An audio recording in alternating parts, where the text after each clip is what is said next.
सचिव राजेश अग्रवाल यांनी दिली आहे। मुख्यमंत्री देवेंद्र फडणवीस यांनी आज एक विक्रमी टप्पा गाठला। महाराष्ट्राच्या इतिहासामध्ये सर्वाधिक काळ मुख्यमंत्रीपद भूषवणाऱ्या नेत्यांच्या यादीमध्ये मुख्यमंत्री देवेंद्र फडणवीस यांनी आता तिसरं स्थान पटकावलं आहे। दिवंगत वसंतराव नाईक आणि दिवंगत विलासराव देशमुख यांच्यानंतर आता देवेंद्र फडणवीस यांच्या नावाची नोंद झाली आहे।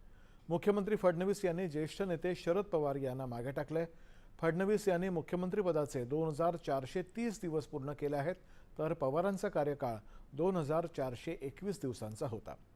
देवेंद्र फडणवीस यांनी 2014 ते 2019 या काळामध्ये आपला सलग 5 वर्षांचा मुख्यमंत्रीपदाचा कार्यकाळ यशस्वीपणे पूर्ण केला होता।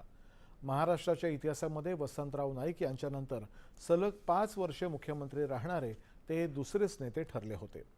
नागपूरमधले एका प्रभागातील बूथ कार्यकर्ता म्हणून राजकीय प्रवासाला सुरुवात करणाऱ्या देवेंद्र फडणवीस यांचा प्रवास हा नगरसेवक, नागपूरचे महापौर, आमदार, विरोधी पक्षनेते, उपमुख्यमंत्री आणि आता तिसऱ्यांदा मुख्यमंत्री असा थक्क करणारा असा आहे।